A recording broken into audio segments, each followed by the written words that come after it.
Okay. Vocal cords are never ready, but I am ready.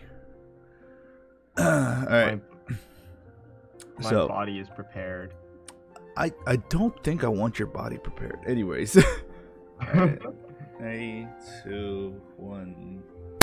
Oh wait, do I need to record this? No, this gets saved into live. Yeah, it's fine. No, it'll save it. All right, cool.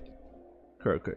All right, ladies and gentlemen, welcome to the GITCG 4.2 podcast, where we talk about our previous 4.1 metas and now the upcoming 4.2. Now that all of our players have gotten accustomed to it, we're gonna see what they think about the new meta and the new cards are. It's just basically a little bit of a discussion hour that we do every single patch. And today with me, I have not only one, not only two, not three, but 5 guests here with me today. So this is going to be one hell of a discussion. So I'm going to go from top to bottom, and you guys are going to introduce yourselves, and then let's just start over. So we on the left corner, we have Kojo. Hey everybody, I'm Genius Creations, the production head. I'll be joining for the podcast today. I won't talk too much. I hope to give other people here more space to talk, because this is definitely an interesting discussion we have today, but otherwise, yeah, that's all. All right. And on the left corner, off the left corner, we have Matt Mario. Hey guys, I'm going to talk about some cards. Oh boy, it's going to be fun. All right. On the right corner, we have Rept. Hello guys, I'm one of the casters for production stuff and the guy that manages the Twitter account. All right. On the bottom left corner, we have Shann. Hello, I am part of the tournament staff and somewhat active player. And on the bottom, no, you know what? You don't have a corner. On the center, we have Sumi. Wow, okay, I see how it is. So, hi everybody, I'm Sumi. If you watch our streams, I'll be the voice you hear most of the time, my droning monotone voice, with my signature edge of arrogance. And I'm joined here today by the other excellent guest to discuss the patch. Nice, lovely. It is great to have you all here. So now that we've actually gone, have you guys been playing 4.2? With Yes. not the game itself, because I'm pretty sure everyone in this room has done 4.2 stuff. I don't know if you guys have done Arcane Quest fully, but I'm assuming if you guys are that much of a GITCG fanatics, you'll probably play GITCG more than actual Arcane Quest. Yeah, I mean, you're not wrong. Yes, we call the overworld the side game. Mm-hmm. Yeah. That is true. Of course, I'm legitimately not surprised about this whole thing. Anyways, it is nice to have you all. Just to know that you've been through 4.2. I've worked with none of you together in it. I know I've worked with Sumi and Kojo, of course. What about me? Honestly, I've worked with you so much that I forgot that you work with me. Damn. That just means you're natural. It's fine. Okay. All right. Well, last time in 4.1, we our setting was that we relocated to the fortress of Mehabid to hold our GITCG tournament. We're gonna go really fast on this because I think by the time we talk about patch notes and new cards, it's going to get talked about again. But how have you guys been feeling about like the 4.1 as a whole, right? Because let's do a little bit of a retrospect. How was 4.1 for you guys for JTCG? Was it still like the same old bullshit, or was it just like there was a lot more things for you to work with, or because back by that point Bin was kind of already Bin and Shenhe was kind of making things difficult for people who just want to try something other than the meta. I would say that's true. The only new or like relevant character is Wanderer, who was supposed to save Shenhe but didn't. Mm-hmm. He just ended up being played with like Mona, Wanderer, and Eula. Yeah, I will say that by the 4.1, there wasn't any major balance changes to the really strong meta characters. So the very popular decks still revolved around them, but we did see some like variations on decks. Like instead of Barbara and Itto decks, people used Dea for the little bit of extra damage. And Wander kind of shook up the meta a little bit during week 1, but I think overall it's same old, same old. Was that shake up the meta for Wander just like a spur of the moment? People just didn't know how to fight him, or was there something other things you find out that was much better? Well, like I think his mechanic is very strong. The fact that he can attack off field, but he doesn't have something like Shenhe's Icy Cools where he can do more damage. You know, he can't add damage from his kit. No, I do believe that the reason why Wanderer was strong in the first week is people don't know how to play against him. Because Definitely. if you min-max your rotation, you just keep swapping to the previous character, he is so useless. Like, think he that's has pretty to true. use skill every time, so that's make him really weak. Mm-hmm. I Yeah, see. that's fair. One thing also was Wanderer, the release of Fresh Wind and Freedom and the change of Mondstadt Resonance. Wanderer was like by far the best user of Fresh Wind and Freedom, and like for the first 2 weeks, you would think you're safe, and then Wanderer kills your off-field character with Fresh Wind and Freedom, and then bursts your active character, dealing like 7 to 8 damage on them. So there's a lot of like breakpoints that you thought you didn't need to hit, and like Water would just hit you, and just as an animo character with a strong burst we haven't seen in a while. So... Yeah, that's true. Another thing I would like to point out though is also the drop in usage rates of Cleave. Like in 3.8 after Covenant of Rog, it like shot up, skyrocketed. 4.0 was still fairly popular, but 4.1 like you just don't see the deck anymore. That's a little saddening for me because I still think Klee. I still think Klee's like really fun to play around with, especially with people that doesn't know what to do when they get chased around. Yeah, I mean, like, Cleave Ape is a strong deck. It has really, like, it has probably the most damage turns 1 and 2, but it kind of falls off after that, so... And also, Mona and Klee are used in other decks. I think Klee is, like, used in Pyrokek, which is very flexible for tournament use, especially. And Mona is just a nice, versatile character, so, I mean, it makes sense, but it's a bit sad. Alright. Mm-hmm. What about other things? Oh, go ahead, Kojo. Yeah, one last comment on like the declining deck rate usage. Both Mona Klee and Pyrokek, I think, were affected by the Mondstadt Resonance change, since they got pushed over to Wind and Freedom, so they couldn't get, basically they couldn't checkmate their opponent super hard. And especially when you're playing specifically Klee, you really want Covenant, so at least that's in my opinion. But yeah. Yeah, no, for sure. Alright. Anything else you guys want to talk about for the previous patches, or already ready to move on to the 4.2? Anything you guys want to say about like the tournament that happened in 4.1? You guys have any last minute grievances, maybe, perhaps? It was a very sleeper patch. I'm glad it's over. Yeah, like, I think overall the patch was quite boring, although there was some, like, interesting stuff happening here and there. Like, Dunya's Art Engine got a little bit of use towards the end, so that's pretty cool. Mm-hmm.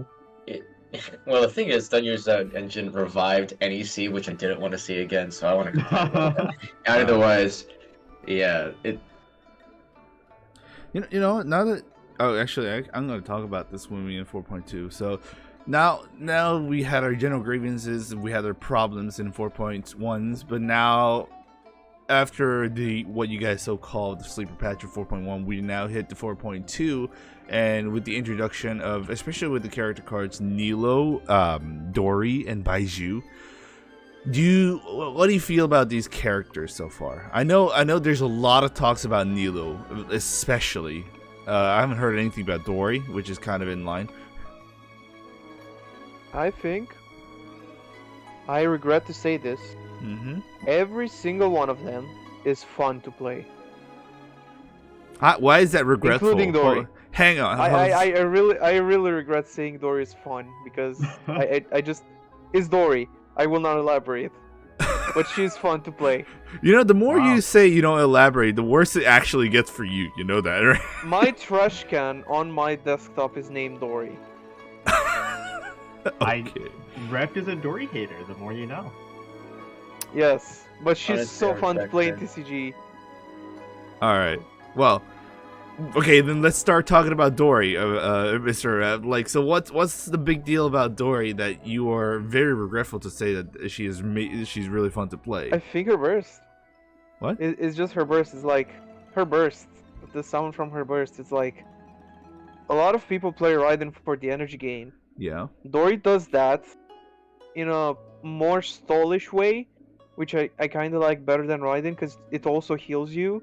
And then with talent, if you don't have energy, it gives you 2 energy instead of just 1, which means you can loop it on Dory herself. Also, on that talk, I just find probably these characters more fun because I feel more encouraged to run their talents and see more sides to them. I see. But that's just thank God for how the patch notes were made. These were very good patch notes. All right. Anyone else want to say about Dory for now? Yeah, I'll add on. My sentiment's pretty similar to Rep. You know, I don't really, not the biggest fan of Dory. But you know, as the card themselves are actually quite fun to play, and that's something you'll see, sort of a trend for the 3 cards that were added this patch. Because last patch it was Dea and Yaya are summon characters, so they don't deal direct damage until you grab their burst. But with Dory and Baiju coming in, they actually deal direct damage. So that feels a lot better to play with. But yeah, in general, the energy, having the first electro healer for the TCG, and then as well as just a burst that has really interesting usages. Playing with energy gain is something that's pretty useful that I do actually quite like. Mm-hmm.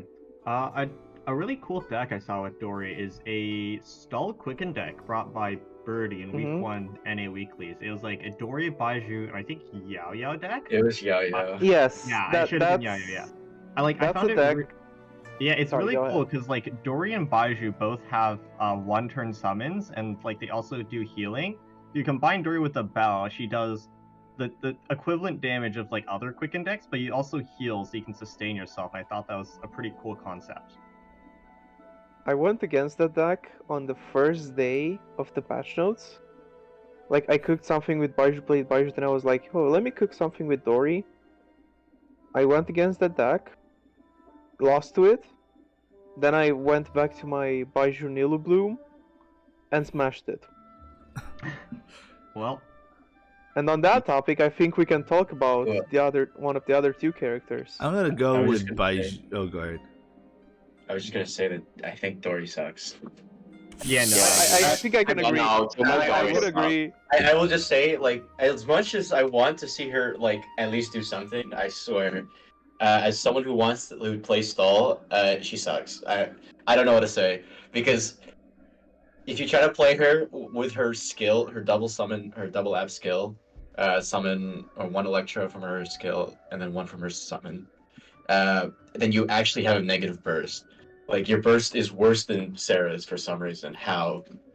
If you want to try to use her in that regards. But if you want to use her for stall, she is actually, like, you have to swap off her, or the energy goes to her, which is useless.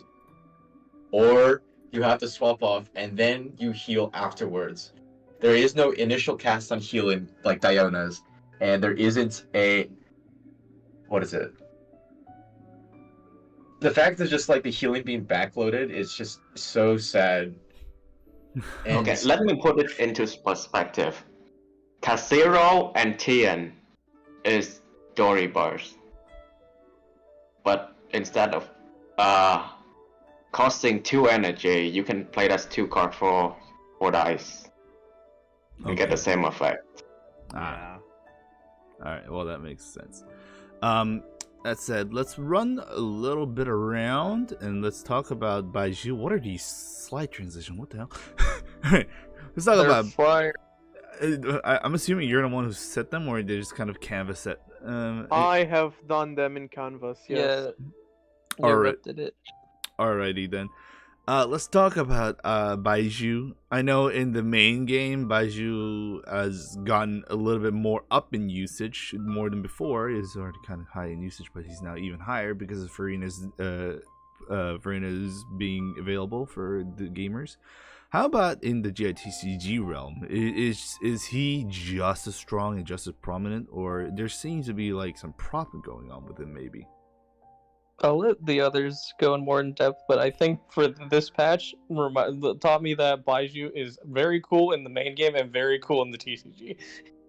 I have just a single thing to say. I think Fischl is like the peak of design already in TCG, because she's just so versatile and balanced at the same time. And for me personally, Baiju also attains that. I don't think he's too broken or overpowered. I don't think he's too weak. I think his design is very well made and he's a balanced character. Yeah, I disagree. That burst is a lot of the time useless. I think Like his skill is very good, but his burst is not very good. Yeah, I think the fact that his burst doesn't apply Dendro on initial cast makes it really hard for you to combo off of it. But it does provide pretty good value. Like when you get hit, it's 1 shield, 1 Dendro damage, and 1 healing, right? So that's pretty good. Yes. And it's also only 2 energy, so it is relatively easy to get. But like, you don't really want to cast it because like applying aura is just so important in so many decks, especially Dendro aura. It's probably the most sought after. Right. Its reactions are quite strong. Yeah. No, you go first. I'll go after. I was just gonna say that Baiju is like Chi-Chi to me, where if you can play very slow, he will be very good. Like if you can play your burst and play your skill and get the value out, you like and theoretically get all the app, all the like healing and shielding. Like he is good. The problem is his burst. Yeah, like everyone's been saying, does nothing when you cast it. It shields you, and then they have to hit you, and then you get the healing and the Dendro damage. And the fact is, if when it says the action phase begins, it creates the shield. It has 3 usages, which I thought when I first played it, you cast it, and then every time the shield is broken, it'll create it again. No, every round start, it is. You literally have to wait for 3 rounds for his burst to get full value. It is slow. Very, very slow. Like, and the thing is Dendro healers don't really have that much of a place because their Quicken is already an archetype that wants to go slow or like wants to go quick with their just dump the damage. But so like the healing and shielding might be like a little wasted, and he has like the same problem where like he has double app on his like skill, but there's like 1 healing that's going to be like kind of like not needed for the deck. Like you can like when we get to Nilo, we can like talk about that. But yeah, I will say that's. I think the fact that he's Dendro really restricts the deck he wants to be played in because there's only really 2 types of decks that wants Baiju because of his Dendro element. Like you don't want to play him with Pyro because like burning is just really bad. So you need to play him in Quicken decks, which like as Matt said is a really fast deck that doesn't really care about healing, and also Bloom decks, which has its own problems. I see. Anything else we do talk about Baiju in this manner? Nor is he just like, Oh, go ahead. One thing I do want to point out is that Baiju can use weapon and auto fight, unlike Yao Yao. So that's an upside. That is true. The thing is, Yayo is actually so bad, so it's like your competition isn't that like impressive. I am so sad to say, but that is unfortunate sounding, honestly. I think that's all on Baiju. It's all on Baiju, dude. Anyways, now I think out of all the characters that I've heard from a lot of people, let's go with the most talked about, the most showbiz character right now, Nilo. Why is it every time Nilo shows up, a lot of people are just talking about surprised at what she can do? I guess I'll start off on this one. like this is going to sound really bad to newer players. Okay, that's like, already a bad Nilu- start. But Nilu isn't actually that good. Like, she really isn't. So one is team building restrictions. Due to how her passive works, Nilu can only be played in Bloom teams, which means you have to play either 2 Hydro or 2 Dendro characters, and like one of the other, right? Which is already super restrictive. And due to Nilu's low Hydro application rate, you need to play her with Oceanid, which means you play 1 Dendro, and that 1 Dendro needs to be a summon character. Otherwise, once again, you don't apply enough. So you need to play either Yaya or Baishu. No, this is actually slander. That is. You don't need to force an ocean in that deck. You can also use Mona, but you know. No. There's secrets. Okay. You can also Maybe- use child. Oh, that's Yeah. But like, I think most of the time you need to do double Hydra because Nilu just doesn't apply enough herself. And the blooms, while they do a lot of damage, they get hard cucked by send off, and it's not like you do less damage with Oceanid Official. So you might as well just run AEC. Hey, I will be positive then. If I don't know. I might get proven wrong one day, but that's my take for now. No, I think she's balanced. No, that's true. Throughout the think she's tournament that balanced we and see. I will Yeah. say, I will be the controversial one in here. While there are a lot of like comments I've seen or like what is this more casual community that like she might be a little too announced with like her auto applying app and everything and being like annoying. She's I think she's slightly underrated and then overrated, of course, in the cat, like being overpowered. She's like slightly like more usable than it looks because for one, being restricted to double hydro isn't that bad of an issue, since what is it? It allows you to create what is it? Like you just skill and then you skill on Nilu and then you just rely on your 2 other units. Which if you have stronger units like Nahida or if you're using like just Baiju and just like you can cycle around, you can deal with it. Another thing is her talent is just free. Her talent is like if we're not regarding the card damage, like the card costing in your deck, it is just 1 damage to every single value, which is incredibly good. It's incredibly good for stall decks, to beating stall decks, is what I think, because her blooms pop after like 2 usages, so you can effectively just deal 6 or 7 damage in end phase, which really is annoying for stall teams. And her burst is also just really strong against like just being really annoying and having to like respect it, applying 2 apps, and then I don't know. I just think that's a 3 damage skill is Yeah, I something was gonna that say Hydro that. characters just don't have anymore. And I've been waiting for you to say something Yeah. about it because like Candace is the only other Hydro character that has 3 Hydro damage skill, and that's on a prepare skill as well. Like everyone else has 2 or lower. I think people are kind of underestimating the damage Nilu can do by herself as well. Just herself.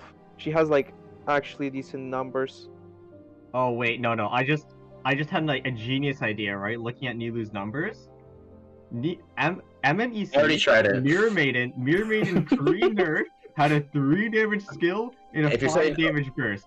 you're saying- Nilu has a 3 damage skill and a 5 damage burst. So hear me out. If you're saying Ocean Official Mirror Maiden, or Ocean Official Nilo, I'm trying it. It's worse than it sounds, but it's also as funny as it sounds. So it's all right. It's I mean, just I think don't it's okay. appreciate my Nothing gonna genius. beat Agent Easy.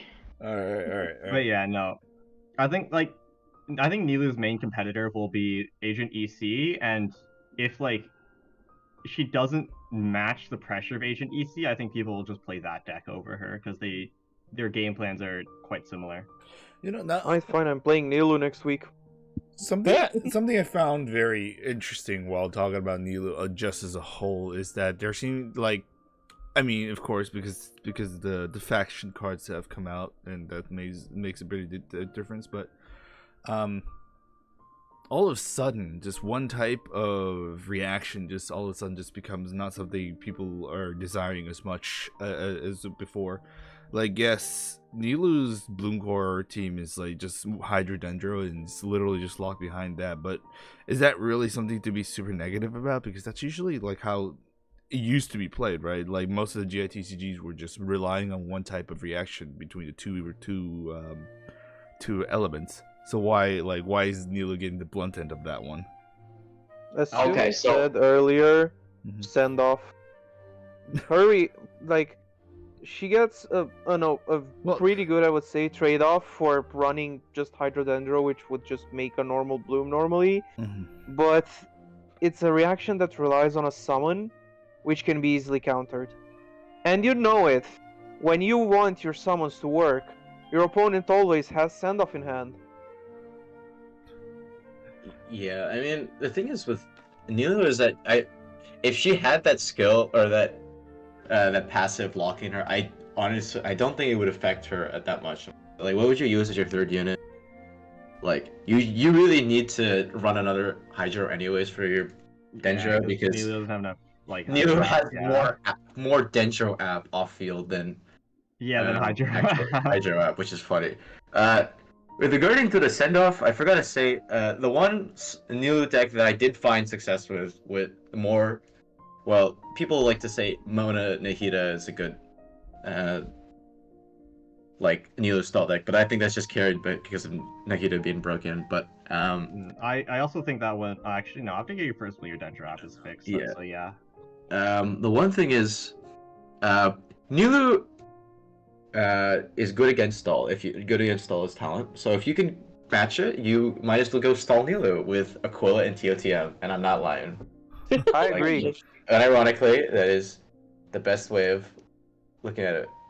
I agree. I mean, Nilu is just good against stall because they can't cleanse. Yeah, that's true. Okay, but then people are just gonna start running fucking Joyous Celebration. Nobody's gonna run Joyous. Trust. Sorry, this is a Christian stream. I mean, like, I think Nilu is great because she does a lot of damage end phase, right? You can go as high as like 11 to 13, but like all of it is end phase. So that's a good thing. That's a good thing if you don't care about like how many rounds you're taking. Like, if you can pick off a unit every round, like you are doing a lot more than what Lifestems can do, or like what Ningguang Stall can do. Like, and ironically, it is just like. I mean, the one con is that it's all single target end phase, which means that if you can attack a unit, you just ends like. Which means your opponent can choose which unit they sack. Yeah, and I'll jump in on this point is that it's the same thing. I find Nilu to be very similar to Week 1 Wanderer, like when it comes to and that's something I wanted to bring up earlier. When it comes to players who are they're casual, they don't really like study the game too hard, and most of the time, like, people will see Nilu do a first turn kill and they're like, oh my goodness, like, this character's broken. But it's that thing that you mentioned, like, selecting the character you have go down, is that a lot of people like don't really know what character usually to sack. So when they see just like 5 million Bloom cores on the summon side, they're like, oh, what do I do? Oh, what do I just dead. But yeah, like, that's why I wanted to bring it up mostly just because, like, that's why like the people here have like that opinion. And something I agree with too is that she has like her places where she works, but it doesn't make her like the most broken thing ever just because she can drop 10 damage in one turn in the first turn. I see. Alright. Yeah. Like, I think Nilu and like Bountiful Bloom teams are perfectly viable. Like, they're rather strong, but you won't see them topping tournaments as often as other decks. B tier. Alright. It's a stall killer. I'm just saying. If people don't like stall, then play it. Like, if people will only want to beat stall, then you actually have a chance. See, you say that and they'll do it. We play as carry plus 20 HP, and they have Send-off and Lament as well. Which deck? I'm saying stall because Matt said Nilu can beat stall, but yeah, stall is the deck type that can run Send-off and Lament. Well, Yeah, I mean that's if you build your Nilu deck specifically to go long. It's not like Nilu will beat stall like by herself. She needs her talent. She needs to like her deck needs to support having like TOTM, Hydra Res, like things to last longer, and then like that's the chip damage from like Diona and Xingqiu won't matter that much, and you can just blow one of them up with Nilu burst into end phase. All right, I think that's. I think I'm gonna have to cut this off right here because we have been talking about these characters. Let's talk about the other side of the things that have been reintroduced now, and that is, okay, action cards. I was so scared. I was like, are we going straight to patches? But no, the action cards. We do have 2 new artifacts going on. The one is the Ocean Hued Clam, and the other one is the Shadow of the Sand King, which is, I'm assuming that's the Golden Trout. So, so I know the Ocean Hued Clam is more of like a healing artifact, but with like a sea dyed foam. Here, does this change anything? Because I know usually back in the game, Ocean Hued Clam main game was regarded as pretty dang good, and then no longer just something people consider as much anymore. Cool. Yeah, so this artifact, the 4-star version, was introduced last patch, and it felt like pretty much nobody used it because it doesn't have this 5-star, effect. But in general, it was very difficult to make usage of the healing into damage. Now, this new one, as it says on the board, gives you 3 healing when you play it, which is pretty nice, especially because, if you're just playing this artifact, you're probably playing like stall and healing, but the thing about the 3 healing is that I don't think it contributes to the damage bonus that you're trying to get later. It does. It does? It does? It does. Instantly, yeah. What? You do +1 damage. You instantly get +1 damage. Well, someone's infinitely surprised. I am infinitely surprised because it never seemed to work. I do like it. No, I do like it. It's an okay artifact, but the problem is, who are you using this on? Kokumi. Who else? Agent. Oh yeah, Agent's a pretty good user of it, yeah. But that's like, I don't think it's versatile enough. I think if you're using an Agent, that you prefer the Lucky Dogs just for the stall. Yeah, like and for Agent, for example, you just want another artifact. No, this is like okay for a Kokumi carry ? Deck, but I don't know how to feel about that. I mean, like, I will say though, for its initial value, it's quite good because Lucky Dogs is fine, 2 for 2 on initial equip. This is 3 for 3, which is essentially the same. But it also gives you +1 damage. So like, people might find very niche decks where you're just 1 damage off a breakpoint for burst or something, and then you slap this on. To be fair, can you scroll a bit, Eggs? Okay. Like, scroll another one. Yeah, there we go. Yeah. With this, you pay 4 dice for 6 healing. Yeah, that's value. It is value, and it is +1 damage, technically, if you wanted. I mean, like, if you think about it, Cathedral is 2 dice for 4 healing, so... But no, like, I think if you're running a deck that likes the healing effect, and, like, also the healing bonus damage, you might as well just play Totem. Probably, but Liar Song. Yeah, maybe. I guess it's like the same argument as like Squire Quicken. Yeah, like it can work. It was used against me. That's why I'm bringing this up right now. I was the victim. It was actually so frustrating. I don't remember any time being so annoyed with a match in TCG. Oh, I was about to ask, is this an Arcane card? But no, this is actual 0 die cost Liar Song. Yeah, it's just Sunstone Razor for artifacts. That's kind of funny. I'm not sure if this actually deserves to have like 0 cost, but you know what? It's fine. I guess that's how it would be. I mean, like, you're essentially just doing like the Yai card. So it's better than the Eye card. Yeah, because you can re-equip it on the same character, but yeah. It is just better, though. It is just unironically better. Basically to conclude, Oceanid clamp, like it's neat, but also like like who are you gonna use it on? And I don't think any future character who's Not even a Stalls healer would use this. I think it would be good if there's in the future there's like an artifact based deck, because we used to didn't have any like weapon deck, but now we have weapon quicken because Kingswire and Fruit exist. This can open something in the future, Maybe like a deck that focuses on artifacts. Yeah, But I mean, Saramona also runs artifacts now with like buffed Shimanal or buffed Capricious Visage and stuff. So maybe one day, but not right now. Yeah. Well. Okay. How about the Golden Trout? No. Did I say Golden Trout? Gilded Dreams. It's this? alright. It's all right. I don't. It's bad. I don't know what you're talking about. It's bad. It's neutral, but with artifacts, all artifacts, you have to look at what artifacts are you not placing on this. Like, instead of with the problem with like characters, you can just go like, oh, I'm just using this character. But with artifacts, you're directly competing with another good artifact, So which is the reason why Clam sucked. And yeah, this one is competing against what, like Gamblers most Gamblers. likely, and Totem as well. Is this straight up just make an elemental reaction, get a card? That's it. Yes. If you were on the character and the opponent takes elemental reaction damage. So it works on summons. So if you're on Oceanid and you EC and you're holding SSK, then it will proc on your end phase. Like I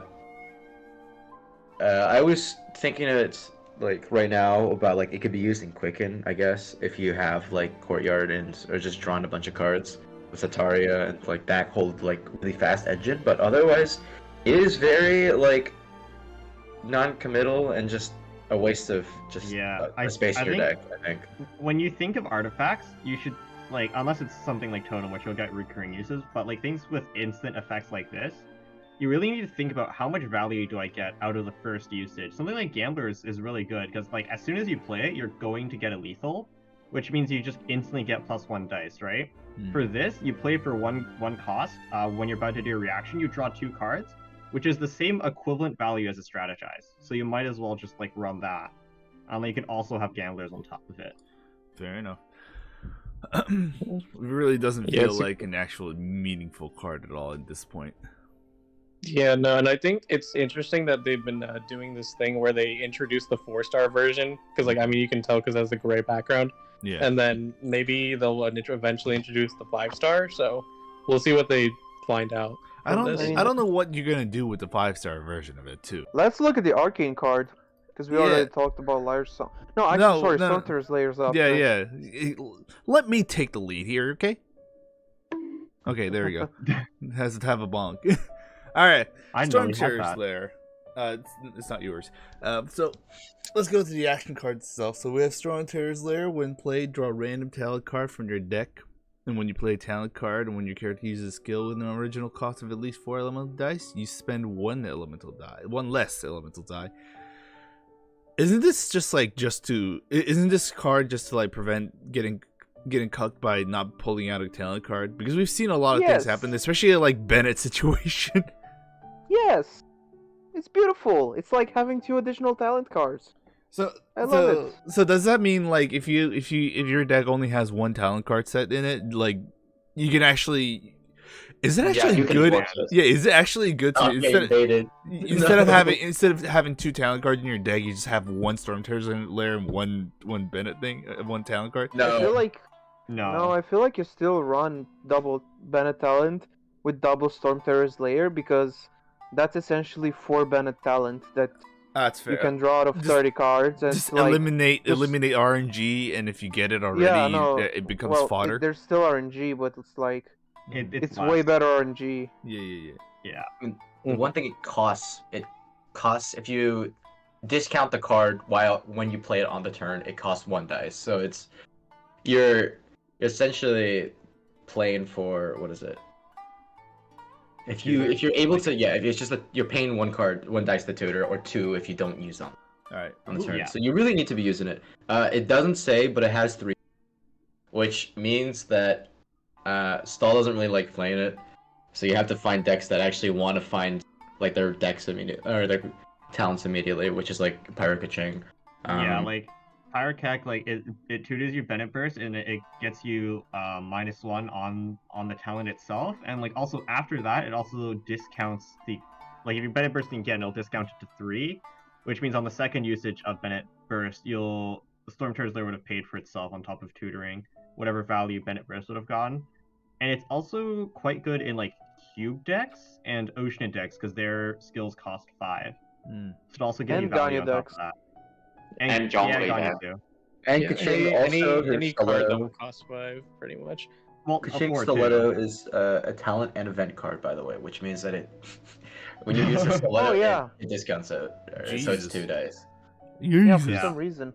It'll also Mhm. discount Keck Burst because it costs 4 and like Baiju Burst as well and stuff like that. I see. Yeah, that was the most interesting thing about Storm Turtler, because I think already, like, the ability to draw your talents instantly is already amazing, but the fact that you can reduce the cost of not only, like, your active character who requires 4 or 5 dice, but it works on the other characters who don't even, like, equip a talent in the deck, and that's where it gets really crazy to me. Mm-hmm. And that's why I like playing this in my Nilu Bloom, because it discounts Baiju, Oceanid, and the Nilu talent. Yeah, I think it's quite a strong card. I really like the talent drawing niche of it. Like, I've seen a lot more talent-based decks after this got released. All right. Yeah, my favorite, like, mechanic of the game was talent cards, so being able to actually, like, play with them legitimately is really nice. All right, so I guess we're not gonna do really hard into it. We've already gone through Lyrasan. You guys have already gushed about it. So let's move on to the new Arcane card. Is this only the one? Oh yeah, it's the only one. So in every house, a stove. Oh my, I actually haven't taken a deep look at this, but like I just didn't realize there was actually more than 3 Globas in that. But its effects are draw a number of cards equal to the current round number. So it's a very like a late game card. But is that even like meaningful at this point? Because I think if I recall, like most of the rounds that I see is that towards like round 4, round 5, things are either finished, or B, the cards have already pulled out as many cards as possible. So it's kind of like redundancy. Well, like, I mean, No. worst case scenario, it's a free strategize, and that's quite value in itself. You play this mainly in decks that don't like the other arcane cards. Which is just great. Just having a free draw too is quite strong. Okay, don't call it draw 2. It's much better than that. It's Yeah, like, no, minimum you draw can 2. wait until turn 3. Like, there is no deck that, aside from Ayamiya, which is really rare, you can't really kill your opponent in round 2. So in round 2, you can play this, get some value out of it. Yeah, there's not a single deck in the game that complains about free draw. Just the emphasis right now, the meta has gotten a little weird, where it's either you're playing against aggro and you die around 3, or you play against Agent EC and in like a stall deck and you go until like round 7. So it, on average, if you think of it on average, it will give you 4 cards. The one thing you have to keep in mind when you see all arcane cards is Covenant gives you 2 dice, or it gives you 2 black dice, and then Courtyard discounts 2 dice. So you have to mark it as am I getting 2 dice value, and one strategize is 2 cards, so 2 strategize is 4 cards. I see. So you need to play it at round 4 to be equal to the rest, which, I mean, cards are arbitrary value in like how much it ended up helping you, but it's a decent card if you're not running a bunch of equips. I am I run. I cut out a little bit there. Yeah, you cut out pretty bit there. Do you wanna calmly say it one more time? Which part? Okay. The last part. It was the last part. Okay. I am greedy and play Courtyard anyways, but it's good for decks that like seeing their cards a lot more. So like just Agent EC plays it. That's probably the most prominent user. I mean, some stall decks. Zhongli is really good user of this. Because if you get Geo Res, it's like 3 shield. It's and generalist, yeah. Yeah, and like Also, like you Zhongli use one probably. has equipment anyway, so you just run this with Zhongli. Koji, you were trying to say something? Oh yeah, no. I think I agree with Matt's sentiment. I think the best thing about this card is that I think it's really nice. It's really easy to use. So like you can really put it in any deck. And I think one factor, that's we don't talk about too much here, of course, is I think it's probably the Arcane card that a lot of casuals will use, because when I went on matchmaking for the past week, I saw so many people dropping in this card with like crazy decks, and I'm like, this is actually a easier card to learn, because every other Arcane card you need to really understand how to use it, otherwise you won't get any value out of it. Like this one, it's just okay, I draw 4, yippee. Yippee! All right. Yippee! Now for what I'm slightly dreading on, but I think it would be a good contention of discussion now, is the patch. The old update. I know it's actually not as bad as it looks. It's just, look at all this. Look at this graphic and say patch notes, and everyone's like, oh boy. Aside from, wow, that's actually a really good transition. All right, let's dismiss the biggest elephant in the room, and let's go with the Joyous Celebration, I guess. So the effect of Joyous Celebration, which is an arcane card, has changed from changed to the element corresponding to your active character's elemental type will be applied to all your characters affected by elements. We just quickly say this? Yeah. This is the easiest change to look at and not have to think about. Joyous sucks. It still costs 1. Yeah, no, it's still incredibly cope. It costs you use it in arcane card card. is just not worth it. I will say it is an alright change. It sometimes can be a bad change too if you think about it. So it's all they need to do is give this card 1 healing, 1 healing for all your character, and it will be good. I feel like they'll just give that to another arcane card. Well, okay. Yeah, maybe they'll give it to the Fontaine one, because Fontaine is Hydra, so it's healing. I don't know. Right, Yeah, I feel like they're just keeping healing separate for some other arcane cards at this point. But yeah, no, I think Joy Celebration is still by far the worst arcane card, and you should never use it. It's just never worth it. Yeah, just make it cost 0, please. 0 Even then, it'd still probably be bad.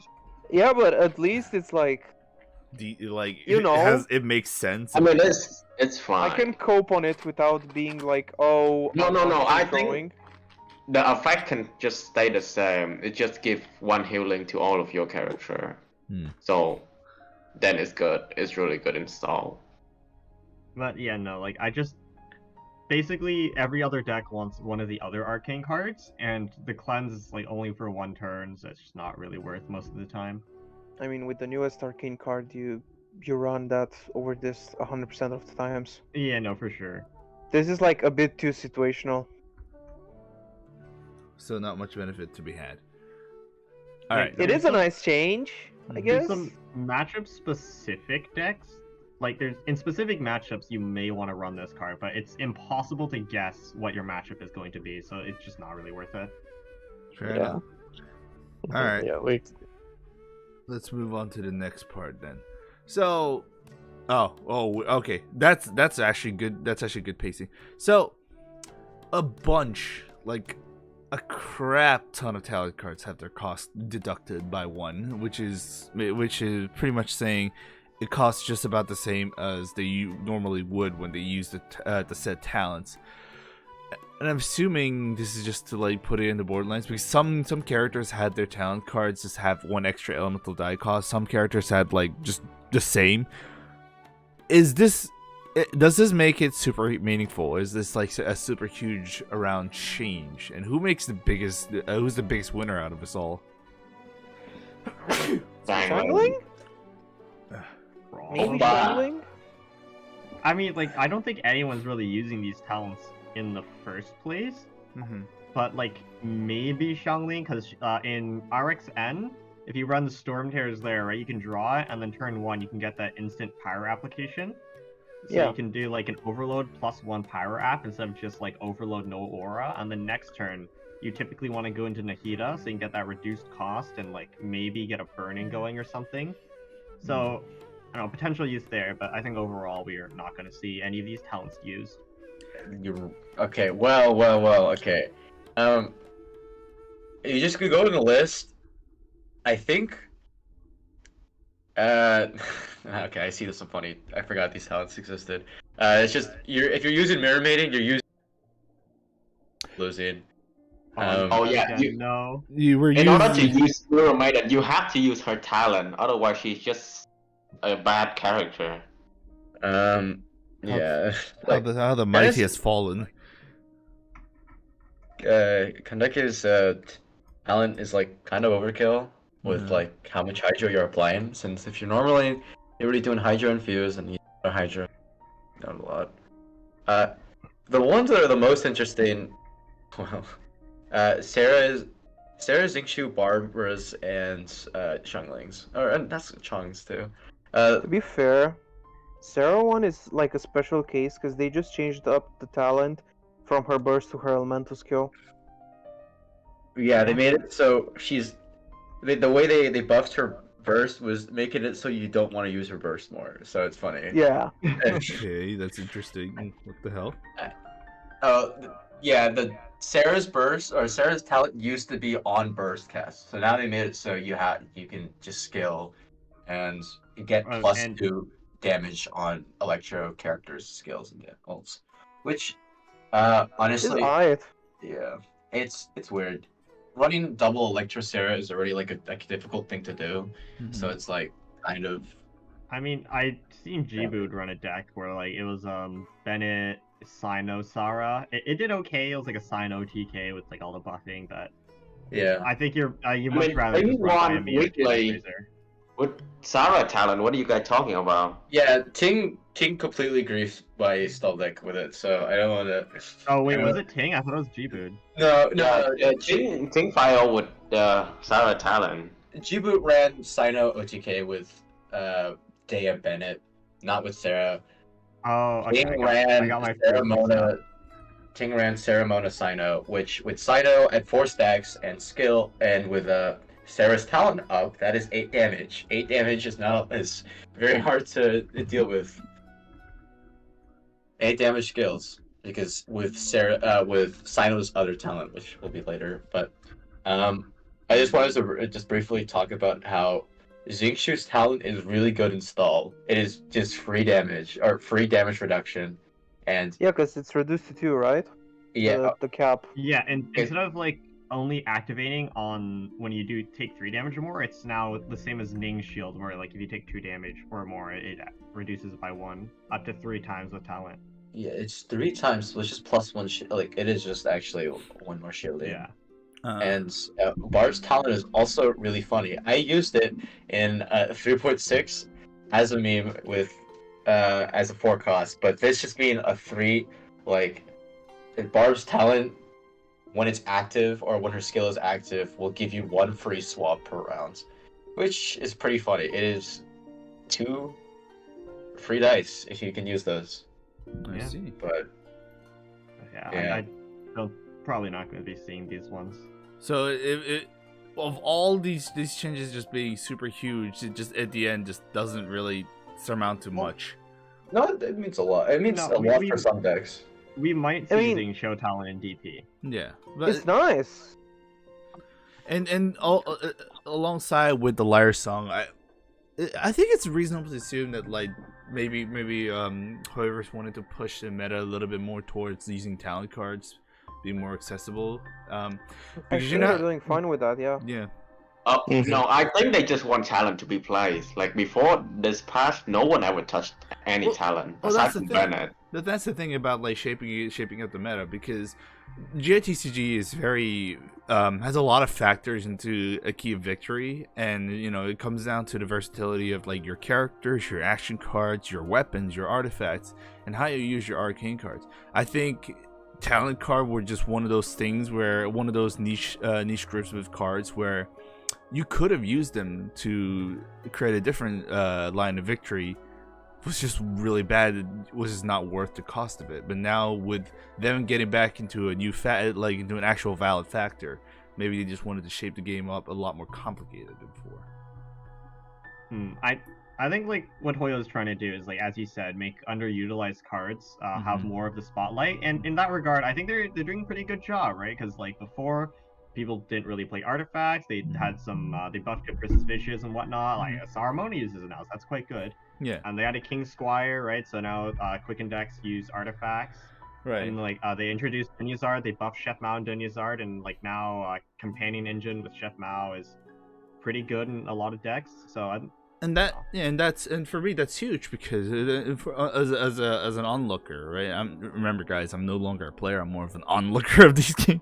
But as an onlooker, it's a really nice change because back then we only cared about what characters and what reaction used. That's why freaking Mirror Maiden or like Magakenki was blistering out, because there's no other like how to play to go with it except for them being super nerfed. But now there's more dimensions to this whole mix, and I think that's great. Just way more dimensions. I think with Storm Terror it makes it like more viable to use them. Yeah. Like I think Storm Terror plus these talents are kind of bait. Like I think it's kind of strong. Storm Terror and the talent like makes us a little overrated with how much people are valuing like these, but I mean, if you look at Crossfire, it is the same value as 3.3 Kole skill. Yeah. Or 3 Kole talent. But the thing is, like, yeah, you're not spamming Xiangling's skill, so it doesn't mean that much. But at the end of the day, the more the game forces you to think about another thing, the better the game gets in retrospect. Sure. I mean, like, I think if nothing else, though, the casual community is gonna have a lot of fun with these. So. Oh yeah. Which is a good thing. Which kind of puts me to say that it is kind of up to us and other people in the GITCG community to make it easier for them to access such information. It is we are literally kind of hitting that point. I think we've already hit that point already, but like we are that point has shifted a little extra 2 or 3 steps. Because yes, complicated stuff is good. The more factors to consider about a game is great, but it also has like a downside of it's a double-edged sword of newcomers coming in to try out the GITCG. They're gonna get whaled. Holy moly! Hi YouTube. If there's any of you that are not currently playing, I'm glad to tell you that currently we have the healthiest patch, the healthiest meta we've had in a lot of patches. Stop. We don't go that far. The moment you say it's gonna take a really bad turn. Well, don't jinx it. A lot of variety. I'm getting flashbacks to 3.5 when like we said it was a healthy meta because like there was a rock paper scissors and then MMEC came in and then everything went to hell. There was no. It was like if scissors existed and then you couldn't play paper or you couldn't play paper or rock. Okay. Yeah, no, it's like rock paper scissors, power kick, Ganyu freeze, and yeah. Also, like even if that's true, like I don't want you to jinx it, bro. Don't jinx it. Don't jinx it. Honestly, it's fun. What I'm saying is, as someone that started getting bored of TCG, I'm having a lot of fun with this new patch. Just don't jinx it, bro. That's all we are asking. Okay. I won't say anything anymore about that. Speaking of fun, I think the next talents changes would be a lot more fun to talk about. Oh yeah, there we go. I have things to say. So, I don't exactly know what kind of effect they're changing on these things, but so like I can tell you. Okay. So Yoimiya just got like more pyro damage when she uses anything, basically. Beidou. Also interject. Yoimiya's talent's bugged right now, so if you want to use it, please be careful. Beidou now isn't as restricted on her talent anymore. Before, so she used her skill, she needed to get hit while she had the shield, and then her next 2 normal attacks would have reduced dice cost. Well, now at least she doesn't need to get hit. After she uses her skill with the talent, she just has her next 2 normal attacks are reduced die cost. So it's like talent, and then 1 electro, 1 black dice, and I see. which is pretty nice, honestly. I've been playing around with it. It's a lot of fun. Sino one has been changed to now if you have an even number of levels, so like 0, 2, 4, he will do an additional 1 damage on elemental skill, which is good. Wait, +1 damage is always going to be good if we have learned anything from Shenhe. Yeah, +1 damage is always nice to have every single time. Or the Mirror Maiden nerfs. Kokomi is basically the same. Nobody's gonna play it. Yeah. So Kokomi talent, what it does now is that whenever you burst on Kokomi with talent, it will give you +1 jellyfish usage. So if you have 0, it'll like spawn a jellyfish with 1 use. If you have 1 use jellyfish, it'll increase it to 2, and if you have 2 use jellyfish, it will bump it up to 3. Mm-hmm. And then it also makes it do +1 damage. That's so good. Wow. Anyways, the Ember one is just a damage increase when she pops the Baron Bunny with her talent. And Yanfei draws a card now after you get to trigger the damage bonus, I'm pretty sure. So it's like Itto's, that when you attack an enemy with 6 or less HP, you do more damage, but now you also draw a card. Oh, and besides that, she also got buffed, because now you can have multiple Scarlet Seal stacks, which could be useful. Mm-hmm. Yeah, it makes playing Yanfei a little more flexible. Love it. Yeah. Yeah. Yeah, we did Yanfei. did a rundown of all these talents, but I think the biggest one to talk about is definitely Sino talent, because Let's fucking go! he's finally relevant again. Christian stream. It went Yeah, no. legitimately from being one of the worst talents in the game to like a decent one, I guess. Mm-hmm. It's Uh, it's one of the better ones. Yeah. 'Cause, like if you really think about it, if you play Sino with what's it called, King Squire? No, not King Squire. It's what's the Moonpiercer. one called? Moonpiercer? Moonpiercer, yeah. Moonpiercer. Yeah, talent with Moonpiercer. It's a plus. It's like his talent skill now does 5 damage for free +1 dice on initial cast, Mm-hmm. which like it's basically an Iamia combo by himself. You can FTK with Sino. Sino was already kind of funny because it was like the end game character. But he never got to endgame. Yeah. But honestly, those who are not skilled enough and allowed Sino to hit like 3 rounds late, you're just like, oh, there's nothing I can do now. Sino is going to literally destroy everyone, and then I can't stop it. And I guess this is just like an extra step, just gone. But like with this talent buff, you can play Moonpiercer. With Sino, you run things like Legend of Vanessa, Parametric Transformer. On round 3, you can kind of go crazy. He just slaps. He just slaps you. Yeah, he does slap. He hurts. Uh-huh. He hurts a lot. Well, that's I'm not very surprised. Anyone else that gets a lot of this, or I mean, I feel like Yanfei one is nice, just because you can draw more cards, but at that point, instead of trying to rely on hitting stuff, you might as well play either the new Arcane cards or strategize. Mm. But I just feel like the Yanfei buffs are very welcome. Yeah, the thing She about has been worst play for so long. I think she still is worst clear in terms of purely damage, though. I think just different. They have, I think they have the same like damage value, but Klee reduces dice, so she's more flexible, which is why most people choose to use Klee in decks. Sorry, I'm gonna have to say, I've been reading chat in the background. I haven't been saying much because you guys have already been answering one by one. But I gotta mention this because Ed Sale has commented. Would you say it's a Sino good things to come when TCG when he's this good? Yes.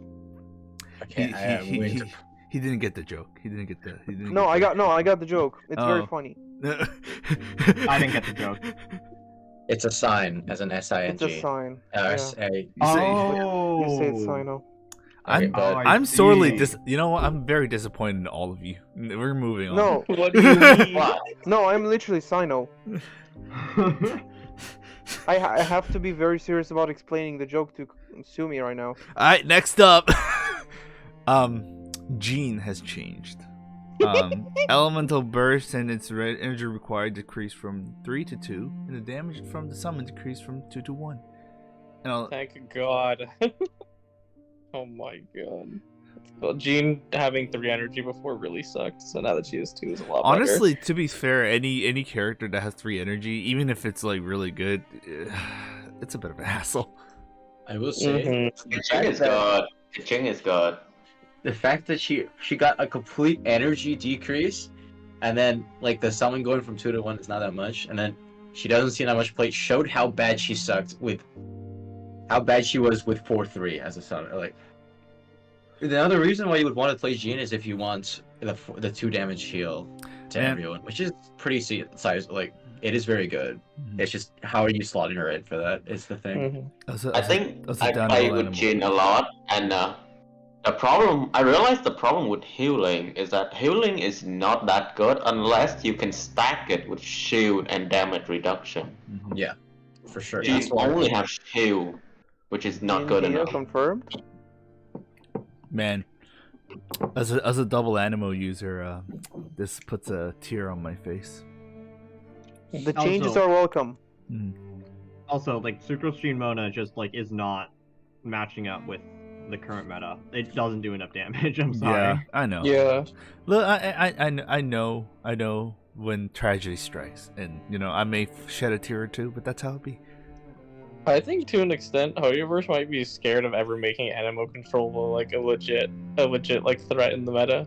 Because can you like it's really annoying to fight Animo control. So Yeah, no, for sure. Like getting swapped around is really annoying. Like animal control puts you in a conundrum where like if you stay on your character, you eat 3 damage and also take damage. But if you swap off to avoid the swirl, you just take damage for free. But like right now, it's balanced by the fact that they can only skill twice without ramp, and swirls only do 1 damage, so Yeah. it's fine. All right. Not much else to say about Gene, I guess. What's after that one? Okay. All right. oh yeah, we're at the good part now. Yeah, we're at the good Let's part. go. For those uninitiated, Shenhe has been, a lack of a better word, good. You know, I guess. But now, One She's like top 3 unit in the fucking game. I know. could say meta defining. Yeah. She's just a stat stick. That's it. Yeah. That's the. she's And the stat that's a stick. good Really thing about in such a game. But now the icy Unfortunately, quill, this nerf doesn't do anything. it doesn't do Hey, anything. it's nice. I mean, No, I think Okay, the deck lose 1 damage. Like Which- Shenhe as a Okay. deck lose 1 damage. remember Mirror Maiden? She lost 1 damage. Okay. the thing Okay, is- that is 1 damage every time you scale. Yeah, don't This worry. lost 1 damage the entire game. It's not the entire game. Come on. I mean, It It is will the come entire game. it This- will come into play like once or twice the game, maybe 3 times if it's a long game, which could be significant. But I think it's just a Okay. nice nerf that doesn't kill her. yeah, no, What is the chance of you using 4 of her icicle stack? Unless you're playing Shenhe Anemo, which is not a very good deck to begin with. Shenhe SA only never use all of Shenhe icicle. I think this is a really good nerf to weaken Shenhe's prevalence, but also not completely kill her. Because if you think about it before, her skill was a 5 damage 3 dice skill. Now it's only 3. It's a 4 damage delayed 3 dice skill. So it's more in line with the rest of the competition. And the way you play Shenhe and Shenhe SC means that you only get to use 1 icy cool damage to boost your Chongyun instead of 2 from before, because you'll want to burst on her, which will consume one of the stacks. So this could be like it's for sure impactful. There have been times, we've seen it on stream, where that 1 less damage made it so the player couldn't lethal with Chongyun. But overall, I think it's a small change. Okay.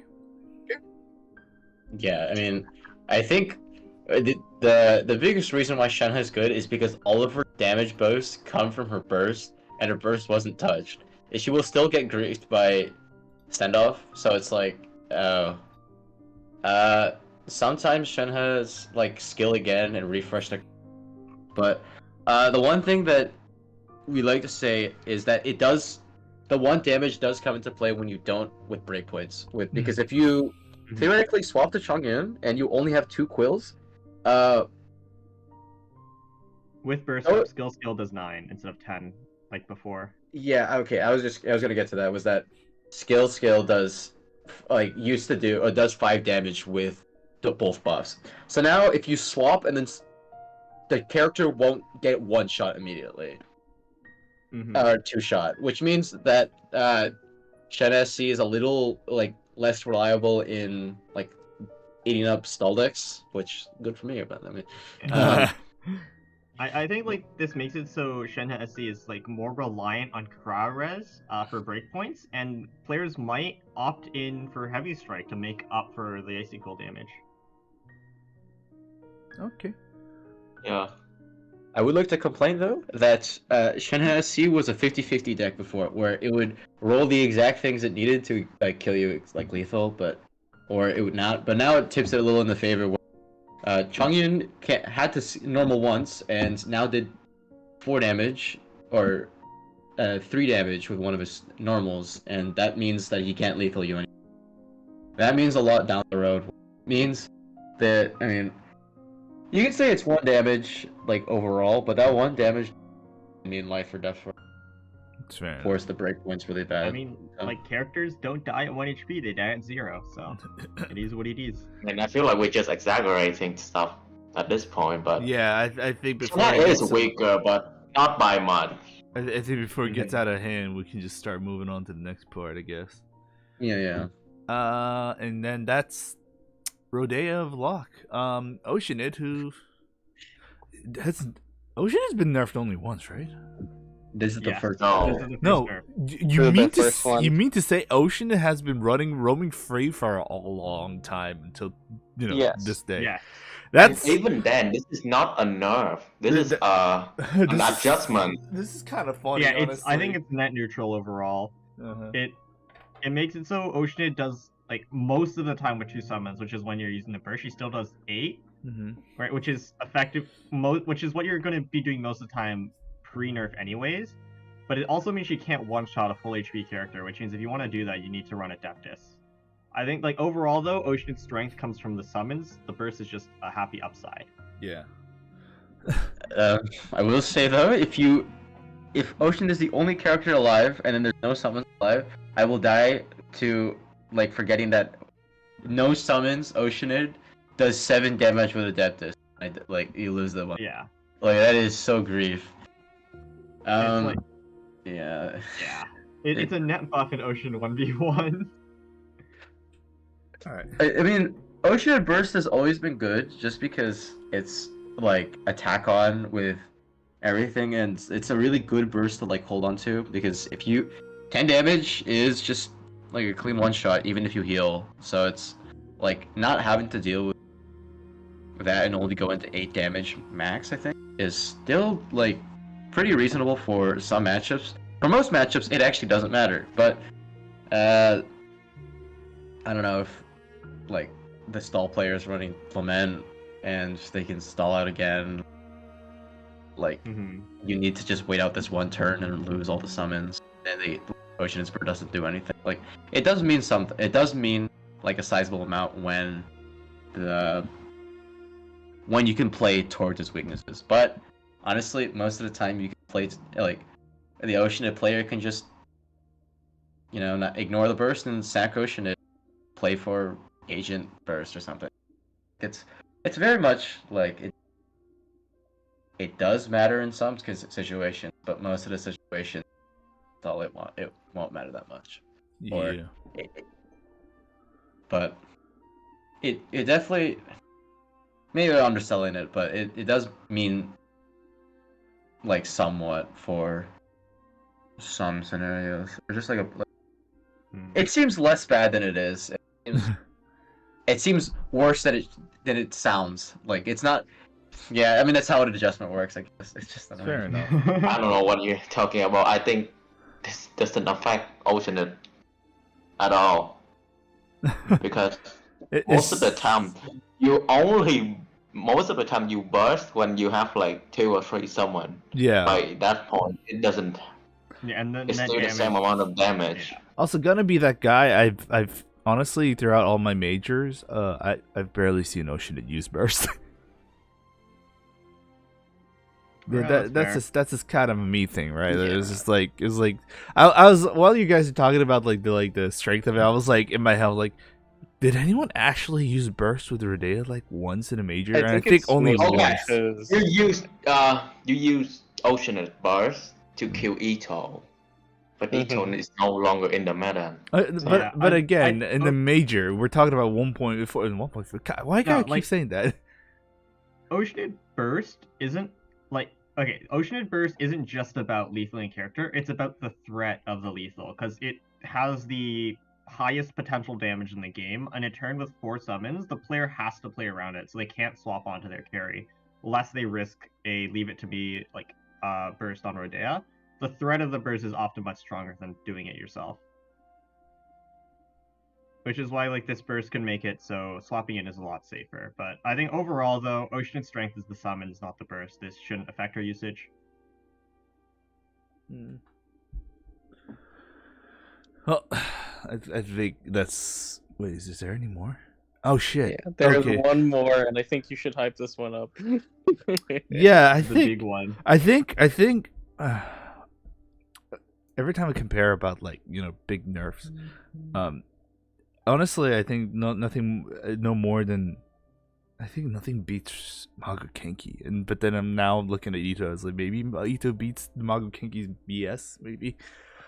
No. Prior to the nerfs, but yeah, we have Arataki Itto into the mix. And now what he says is that his elemental burst initial damage has been decreased from 5 geo damage to 4 geo damage, and the Oni King effects will now deal normal attacks will now deal +1 damage instead of 2. So it's an overall damage nerf, right? Yes. Did this- on his did burst this now kill deals 4 Dan? and his charge attacks do 4 instead of 5. Yeah. It's like it's actually a lot worse than it appears due to breakpoints once again. A character has 10 HP most of the time, unless they have some weird mechanic like Lawatro Electric, but we'll just ignore those. With this nerf makes it that Itto takes 3 attacks to kill them instead of a 2 like before, and now needs weapons like the bell in order to get that 2-shot back. But like after you equip the bell, you now do 5 instead of 6, which means that things like Totem, which you used to be able to 1-shot because it was 12 HP, and like Hash Browns and stuff, it makes it so healing messes with him a lot more than before, and he's a lot less threatening. I don't know why you would ever play Itto instead of Noel. Now at this point. Yeah, Okay. like why do you ever play this guy over Noel? Hear me out. It's okay. Yeah, I mean, what Sumi said about breakpoints is that he now has the 3-shot with 2-shot, which with like base, which was insane. Like it's like it was funny to compare original Itto to Ayaka Yoimiya because it literally they do 5 damage, and then they if you use MMR, it's the same thing as dice cheating. But now his burst is actually just so much worse to build up for because if you look at like Noel or Shao's burst, it's like almost the same amount of value you get, which pretty sad. I will say though that Itto decks that completely beat other decks like Shenhe Animo or just decks that couldn't kill Itto will still lose to this Itto, not gonna lie. Because TOTM Itto with Dea like is just like a single target like damage check that it doesn't matter for how long you take. By that point, you just play Noel or John Lee. Yeah, oh yeah, for sure. I mean, you have Noel on the deck. You still have Noel. Like Itto is just there at that point. if you think about it, Noel burst, base damage, just like full base burst into skill, will do the same equivalent damage as Itto and cost only +1 dice, but like at -1 energy. So it's just so much easier to use. And like now that Itto doesn't have his just absurd damage anymore, I think we're going to see a rather sharp usage rate. The one problem, though, I will say, is that Itto did hold, while he did snuff out a bunch of like decks, like that could have been possibly like good. It did also like hold back some decks that were like very strong in the first place. Like I don't know, Agent EC paired like very nicely into the deck, or what got like didn't really have a great way of like instantly shutting down Itto. And you just had to slowly whittle him down before he would just inevitably burst and OTK you. But now that Itto is gone, like, or just is much less consistent and it requires equipment to be like usable. Agent EC is going to be very much like, that was one of its main weaknesses, was dealing. The main competitor's gone, so. Although I think I'm still going to expect Itto in majors, maybe if no other deck takes his place. Mainly because Itto decks use characters that aren't taken in others. Yeah. So in a majors format where it's 5 decks ban 2, we might still see him. Highly doubt that. I mean, what else does replace him, right? Like, I don't know. Zhongli, Noel. Yeah, Zhongli, Noel. We might also see like Ayamiya and Sino TK decks as well. That is really bad for him then. Do you think in retrospect then his nerf just opened a big can of worms that actually might turn out to be bad? Yes.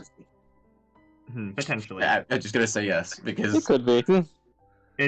It's hard to predict because Itto was such a huge meta staple. Like a lot of things revolved around him. So now that he's gone, it's a power vacuum, and we'll see how that unfolds. The way I say it, right? The way I say this is because yes, Bin and Dindex has been like pretty much a menace to the whole GITCG for a long time, but with our structure being 5 decks, 2 bans, it was kind of a, like, you know, that 2 ban thing was kind of like in a way to prevent such things from happening. But now that Itto is gone, imagine what kind of BS we're gonna see more of. I mean, you don't have to waste the ban on Itto.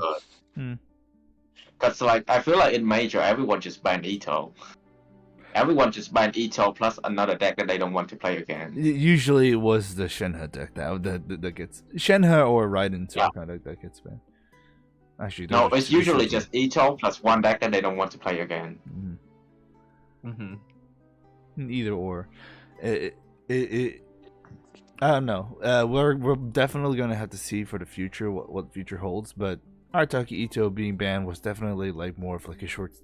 I feel it's more short-sighted nerf more than anything from the way I see things. It was a very butchered nerf. Yeah, I was just like, it was a very harsh one because honestly, a lot of his power came from a lot of his dice. More than his burst itself. Like it was like, oh, you're already doing this much. Because 6 damage, 15, or 6 dice, 15 damage was insane. So definitely we'll have to see about this when time comes, you know. Yeah. No, what are you talking about? I think most of the power is in Itto. There's a bunch of Itto plus 20 HP deck. Yeah, there was that one week where Kirano won with Grass Itto, where it's like just Itto plus 21 HP. That was funny. What else do we have on this thing? Oh, that's it. Yeah, this is the end pretty much, and we saved the best for last, you know. Oh, of course. Only I can think about this. Anyways, well, that's regarding the whole thing. So, with all these changes, how has 4.2 been for you guys as a whole? Like going into the like we've already had like what 2 weeklies. Yes, and it's happening tomorrow. Yeah, what's been hitting, right? What's the hot stuff of the things? Big difference you see in 4.2 compared to 4.1.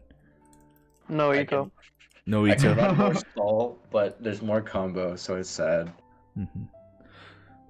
I mean, No, go ahead. it's still early on, so I've been seeing a lot of 4.1 decks and Mhm. some experimentation. I think that the big thing is probably like weapon quicken and experimentation with Nilo. I do have a question about like the tournament structure. And this is just in Koji, you can tell that this is from my small frustrations from 4.1. Well, every major that I've been in. What do you guys think about timer stall?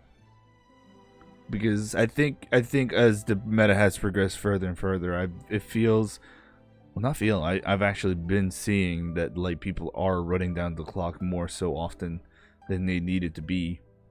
I'm not sure if they need that much time to, or if it's to mentally tax the opponents. But what do you feel about that whole situation? No, I disagree. You need a lot of time to think. It's hard game. This is a hard game. It's not easy. So the game is only expanding, and more information needs to be processed. Now people need to think about so many counters that can pop off. It's really, we do joke about, oh yeah, opponent always has send off. But isn't it also part of skill? Isn't it also a part of like a person's skill set to understand the situation in a faster time and just just make a decision in a limited time? I mean, like yes it is, but you're not just thinking about the current action. Often players are thinking 2-3 turns ahead, which is why it takes a long time. And you also need to consider like hand damage, and like if I do this, they do this. But they can also do this, so if this happens, I need to do this, and it's just like it spirals out of control. Yeah, pretty much. It's like chess. It's actually like chess. There's a lot of moving pieces, and like while yes, some people do timer stall, oftentimes it's just thinking, and thinking is hard. The big thing is. Oh, sorry. Go ahead. No, go ahead. It's okay. No, it's just that when you say chess, but like, of course, chess is also a game where you try to look like several steps ahead. But especially when we're talking about speed chess, it doesn't go. The game doesn't go too far along than like an average game of GITCG major, especially in a major. Like the longest game could go even like 40 minutes. I think the longest game we've had in 4.1 major was like what, 50 minutes. But like the difference between GITCG and chess is that in chess you have perfect information. In GITCG you do not. So there's often times where you might want to take gambles and you need to like consider if it's worth it or not. The one thing that I've noticed between casting and like playing the game, it's so much easier to make decisions casting because I know exactly what my opponent has, so I can tell the best decision immediately. But when I play, I don't. Like there's these cards in hands that will instantly lose me the game if I don't play around it. So I need to consider like the cost benefit of that, and it just exponentially increases the thinking time. I'm not saying like cut down all of the whole like timer thing, right? But I feel like in terms of again you have to see me as like as a side of the production more than the video game itself, and you guys are talking more inside of like the players themselves. And I feel like there needs to be like a little bit of a balance between both sides, because to a certain degree, some of the games when they straggle along a long time. Yeah, but that's part of the game. There was one change though. There was one change this patch. They made it so there's accelerate duel, so you don't have to watch the the cutscenes of everyone roll dice rolls, card draw. Like there's some like parts to it, but I mean I just think there's just like the fact of just being in the game and prep just a bit, because like I started to like play stall so much that I can just turn some of like the decision making off and not really have to like double check. But if you're in like unknown situations and there's like it's majors, just winning or losing a game like can mean so much, and just double checking, and there's just a lot of factors going through, and a big thing is it's also a big difference between when you're playing and when you're watching. Because as a caster, when I watch, I can make all these paths of how the game could go, all these future possibilities, and list them all out in like a minute or less, right? Mm-hmm. But then as a player, when you put me in there, it's like, I see a path. I see 2 possible plays that can happen from this. Oh, the timer's already running out. What am I gonna do? The stress gets to you. Yeah, I will say though that you do have a point where there's skill in narrowing down the timer, because if you know end phase breakpoints, you can just instantly choose which character to swap to, right? Like I know Oceanid Official 4 board summons double EC, it does 8, where it's full board summons 1 EC, it's 7, and so on. So like I can just decide, but a lot of the times it's not as black and white as that. Mm-hmm. Man, you believe that numbers? I just count them individually each time. The thing, I swear to God. I I go. When you play it a lot, you start memorizing. Yeah, you kind of just No. I swear to God, those mimics. I swear to It God. doesn't matter how many times I play a deck. I will be counting every single time again and again to make sure. Yeah. the See, bottom TP, line of this. Go ahead, sorry, Kojo. I was just gonna say, as Stolly, you don't have to think. You just slowly you will eventually win. So. What do you mean? Stolly, don't think. That's the time I think the hardest. Yeah, no. I can definitely understand people coming in with the perspective that it might feel like there might be timer stalling, but I think it also might be on the side that you mostly cast majors, so there's a significant deal on the line, versus the weeklies, but also we're coming off of the meta with AEC is still here, of course, but Bin, kind of being gone now, and Bin was wonderfully polarizing. So, players really, really took their time to figure out the perfect way to get around it, and it's like pretty much what everyone said here is that players always will be thinking, well, at least top players will be always thinking multiple moves in advance and not just the one. So it's just in my head, because I've also seen other games as well and other things around. Sorry, a game a game doesn't usually take. At least you try not to go overboard like the 30-minute range. GITCG tends to go over that range more frequently the other games. Mm-hmm. I think that like one of the biggest ways to extend the timer upon players is run the timer thing, and when the timers are about to reach 0, they attune a card to extend that timer a little bit. Do you think? Actually, I feel like there should be a limit to the attunements of those things, honestly. If you want me to be real honest. Tuning to extend the timer has detriments of its own, because that card's gone forever. Yeah. But like at a cost benefit of getting how many seconds? Like 20 more seconds? In retrospect, because both sides are doing it both sides are doing it very, very frequently, that stacks. That stacks a lot. I mean, like, I understand how it might be annoying to viewers, though, because, like, you just see these dudes staring at each other for, like, a minute or two, and then when you think they're gonna do something, it extends a little bit longer, but, like, I think the timer is needed to a certain length, but I don't know. I think the biggest hot take that I have with the GITCG at this moment in time for both viewership, like for as an esport thing, is that the game is too like, the game itself shouldn't be stagnant, because they have, like, Hoyoverse has put a lot of mechanics and things that you can end the game really fast, or like have like the game perceived really hard, unless you're a stall deck, but that's a stall deck situation. But the players are abusing. I think the players are abusing the mechanics in the system to make it be extremely stagnant. It's like Super Smash Bros. Melee, but exactly the reverse, where the game was trying to be a little bit slow, but the gamers have found out to make it extremely fast. In this case, the game is meant to be a little bit faster than the current pace, but the players are making it extremely slow. I disagree. I think the players are just using everything they can in order to make the best plays. And I feel like it's just another method of measuring skill if you limit that as well. And it might be healthier.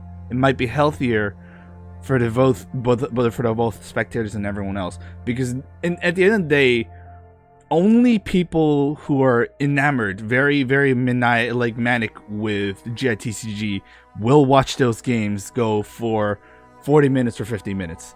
If like you're an average but- person gamer, they won't watch it, and then that loses production value of it. I mean, Yeah, the but thing it's is, like- though, is that I mean, I think Similar that's enough. true. It's similar enough to like league stuff, is it not? Isn't it just 40 minutes of boring stuff and then at the end it's actually yeah, entertaining stuff? like half an hour Isn't- of farming and then you And group up, yeah, and fight 5v5. it's similar enough here. It's like, oh my god, they set up for so long, for half an hour or 40 minutes, and then But- we finally get to an interesting part in the end game. The thing about League of Legends that it's a 5v5 game initially. So you're like, yes, there's a farming thing, but there always is going to be a situation spark over to 10 different players that's happening all around the whole map. Yeah. GITCG is a 1v1. And thing about- one active character at a time on both sides. There's not much to see. Even if you're like the Then greatest let's- commentator in the world, Let's there's not much you compare it can to do. chess competitions. Yeah, the thing about GITCG though is that it's not an esport that like casual players can play. It is a casual game that just happens to have a competitive community. Hoyoverse designed this game to be casual. There's no ranked game mode. Like there's no competitive setting in game. We have competitions because like we think the competitive side of it is fun. And if Hoyo takes away the bonus timer, I think it's gonna push away a lot of new players, which will just hurt the community. Are the in new end. players actually going to use all that time though? I think Yeah, it's like, people. yeah. I think it's people who has more knowledge in the game that would actually use more time on that. Because if you're a casual, you don't calculate all those steps 5 steps ahead of you. You just play. Yeah, but as a casual, sometimes you also try to think about, hey, what can I do here better? And then you see the timers running There's- out, you're panicking, and then you tune a card to get more There's time. also the reverse argument that casual players don't know what the cards do, so they need the time to actually Read figure them. out Mhm. what's going to happen when they do their thing. Yeah. I think what's it called? Yeah, no. Specifically when it comes to the casual conversation of this side of the coin is that you like it's like and like not even just like, oh, I'm just playing for funsies. Like if people are really trying to learn the game, they really need that amount of time to make sure that like they can actually figure out like a decent play and not just, oh well, I'm gonna press skill again because I don't know what else to do. Mhm. And if you were to shorten the timer, it might I think the rep mentioned that it might actually drive them away instead. I'm not It saying was shorten Sumi the that base suggested. timer. Sorry. The best case scenario for me, for it looks like that might be healthier, is just the base timer should stay the same. That's kind of like you given. The time extension upon doing any action should be reduced, like actually significantly, honestly. Instead, like, you're saying that- how much? go Sorry, ahead. say how much time increase is there when you attune a card? I Like, actually have 20 no clue. seconds. 20 seconds. Every time you do anything, you get 20 seconds. I feel like that should be cut down to 10 seconds. There's more sacrifice. I feel like there needs to be more because I think 20 seconds is actually a long time, especially when all those actions stack together as one. If you cut it down to 10 seconds, you do get the extra time, but you're still sacrificing more to do such things. I feel like the cost of doing an action just to buy time is way too lenient. So if you're talking about agree, just honestly, the production side, as far as streaming the games goes, you can just fill out this dead time with talking about what the player could have done, what plays they can do, what is happening in the game right now, talk about the decks.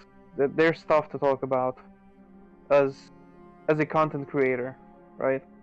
There is stuff to talk about in these dead periods of times when people are deciding their turns. With all due respect, no. That time is really long. I do I love how we're talking about the skill issue of players not being able to make their moves on time, and then Rhett comes in and it's like, no. The fact that you can't find anything to say is a skill issue on the caster. Yeah. Alright. To be fair, everyone just has skill issue at this point. Yeah, I think No. it's both sides having a skill issue more than anything, but like, there's just too much sacrifice at hand than like what I we do try to understand your fill it point, on. though. I feel. I guess I 10 understand where you're seconds coming wouldn't be from. too bad. I would actually think that though. Mhm. I'm saying like I'm starting to hear it more, and like no, we've gotten too used to this. No, I believe it. I believe that we should get less time, but there are some things that like maybe you might have like lag, and you like it just pauses like for 5 seconds, and now you need that time. So there needs to be that time for the like time interval, but And we I think- actually have been playing with too much time. I do agree. I actually like it is for like a casual sense, but like for a terms of like how much time you need to be thinking, it is. We have been babied. I believe it now. I agree. You know what? But- They should do a heated battle mode where they cut the timer in half. That's completely fine. That's a fun battle mode because That sounds kind of fire. it's like The timer in half, give us access to our entire deck and perfect Omni dice every round.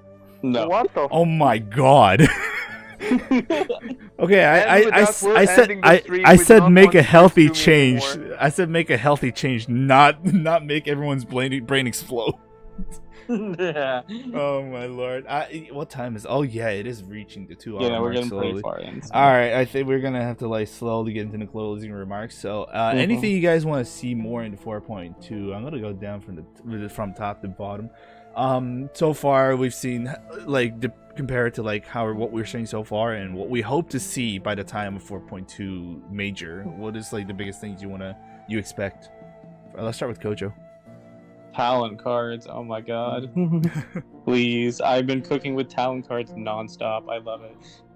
All right, Mario.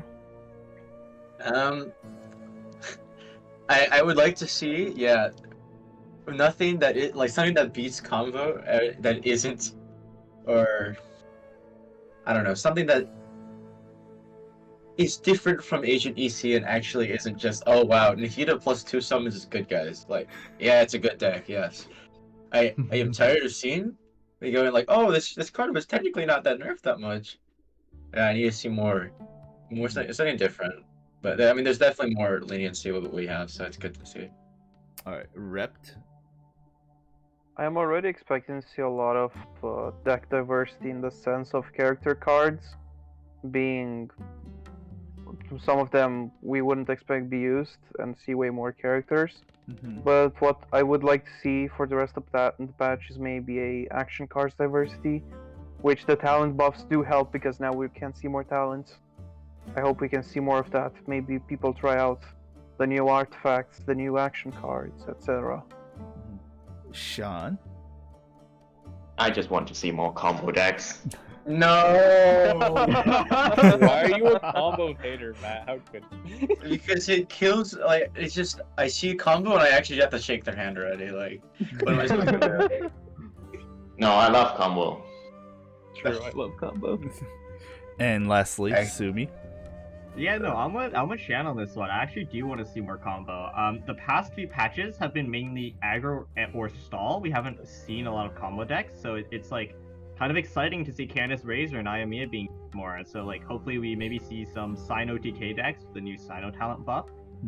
And I don't know, maybe some like DP thrown in there with the new Xing Showtown. I think like Stormterror and the talent buffs have breathed new life into a lot of potential decks.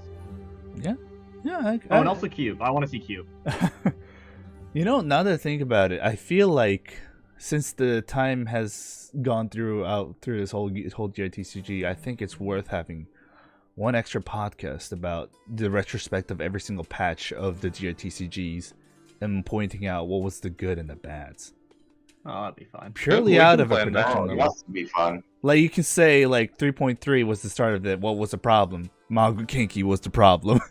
Actually, that was playing at 3.4. We couldn't unlock Henki at 3.3. Oh, true. And like some point, like I don't remember 3.5 or 3.6, but like at that point, what was our complaints about this? Not enough action cards to make it diverse. Every single support card was the same.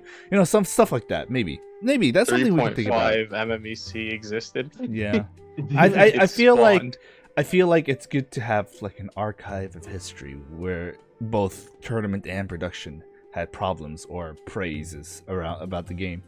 And see if that keeps track.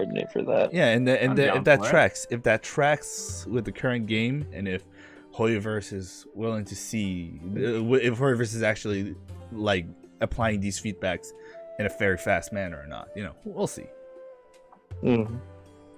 In any case, I think, well, actually, if you don't mind, speaking of the thing you just mentioned, just like, progress of the game, I think overall, I think most of us can agree that these patch notes are pretty good. Like, Itto is definitely hit, like, extremely hard, but it's also, like, for the casual bounds, because I'm pretty sure people were pretty sick of Itto, always beating them. Yeah, I think if we can't handle a podcast, we can make a script out of it for a video instead. Either works. But that's I might already have some plans for that. So. Yeah. Either works, but I think that's something we can talk about in the future's time. That said, thank you very much. Of course, I it's always a pleasure to have all of the people who joining in for a good discussion. Today, I think this 4.2 was also a really good discussion to be had as well, and we met the quota. That's all I'll say. Yeah. And it's always a pleasure. I know I'm no longer an avid GITCG player, but allowing me to be the host and the mediator of this discussion is always an honor. Thank you so much. Yeah, absolutely. Go, of course, check out where XD is at with KQM, and of course, they also have their channel in the description because they're our primary partner. Yeah. With that said, any other last words? Any goodbyes for you guys? Well, Thanks for having us. Yeah, thanks for having us. Alrighty. I'll do my standard discord.gg/GITCG. Of course, we all participate in this podcast, so leave a like, subscribe for more content. We took a break this week, but we're going to be back because we are all doing other things, but we'll have more content for you soon. So, and check our partners. You all can always it's fine. This is KQM. KQM _ official. That's all you gotta know. KQM _ official. That's all you gotta know. I will say though, I will keep coming back to these things with the hot takes for you guys to discuss at every end of patch notes. I think that's just gonna be me. Hey, that's it. Thank you so much for watching. Itto's dead. Let's go. Itto's dead. Crab Ray. We'll crab Ray our way out. Woo! All right. Well, do we actually have Crab Ray? No, we have big. I don't. Damn. You can play. You can play it out. No, I don't. No, there's not a lot of things here. I don't have a lot of here. Oh no, we have this. Bro, are you high? Yeah, we have that one. Anyways, that said, chat. Thank you very much for watching, and I'm going to end the podcast now.